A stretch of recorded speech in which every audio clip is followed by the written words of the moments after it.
To my YouTube channel English with M K Bairagi. पिछली कक्षा में हमने प्रेजेंट कंटिन्यूअस टेंस के बारे में जाना और अब हम चलते हैं अगले टेंस पर, present perfect tense. Present perfect tense जैसा कि नाम है परफेक्ट, आपको इस टेंस में इसका नाम परफेक्ट इसलिए रखा गया है कि आपका जो काम है इसमें पूर्ण होना पाया जाएगा और उसका प्रभाव आपको वर्तमान तक होगा। जब आप बोल रहे हैं, जब सेंटेंस को बोलने वाला स्पीकर है वो जब उस बात के बारे में जब बात कर रहा है या किसी कार्य के बारे में जब बात कर रहा है तो उस समय उस पूर्ण हो चुके कार्य का जो प्रमाण है वो आपके सामने होगा। यदि उसका प्रमाण या उसका प्रभाव वर्तमान तक नहीं होता है, बोलने वाले के समय तक नहीं होता है, तो उसमें प्रेजेंट परफेक्ट टेंस का प्रयोग नहीं होता। फॉर एग्जाम्पल, मैंने अभी खाना खाया है और आपके सामने देख सकते हो आप प्लेटें जो हैं वो खाली पड़ी हुई हैं, बर्तन रखे हुए हैं, तो ये जो प्रभाव है वो सामने बोलने वाले के समय तक होता है, तभी इस प्रेजेंट परफेक्ट टेंस का प्रयोग होता है। अर्थात कोई कार्य पूर्ण हो चुका है और पूर्ण होने का जो प्रभाव है वो बोलने वाले के समय अर्थात वर्तमान तक है, उसी स्थिति में प्रेजेंट परफेक्ट टेंस का प्रयोग किया जाता है। हिंदी पहचान में आपको बता दूं कि इस टेंस के हिंदी वाक्यों के अंत में चुका है, चुकी है, चुके हैं और कभी कभी लिया है, लिए हैं, ली है आदि शब्द आते हैं। ये हिंदी वाक्यों के अंत में आएगा। यदि आप इंग्लिश सेंटेंस में ये पहचानना चाहते हैं कि भाई प्रेजेंट परफेक्ट टेंस कौन सा है, तो जहां पर हैज है प्लस वर्ब की थर्ड फॉर्म लगी हो, हैज या है प्लस वर्ब की थर्ड फॉर्म, तो वो प्रेजेंट परफेक्ट टेंस माना जाएगा। अर्थात प्रेजेंट परफेक्ट टेंस में कि हिंदी वाक्यों के अंत में तो चुका है, चुकी है, चुके हैं अथवा लिया है, लिए हैं, ली है आदि सब पाएंगे।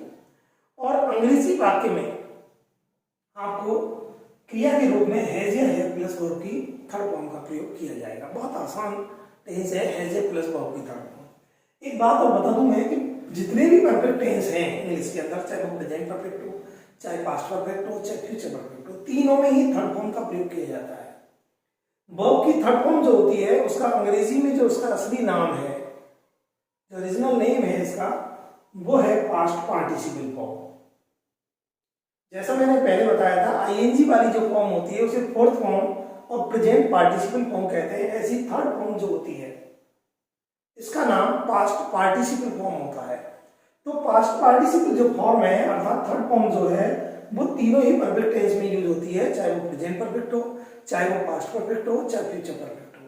तो मेरे हिसाब से आपको समझ में आ गया कि प्रेजेंट परफेक्ट टेंस का प्रयोग उसी स्थिति में होता है जब कार्य पूर्ण हो चुका है, उसका प्रभाव जो है वो बोलने वाले के समय तक है अर्थात वर्तमान तक है।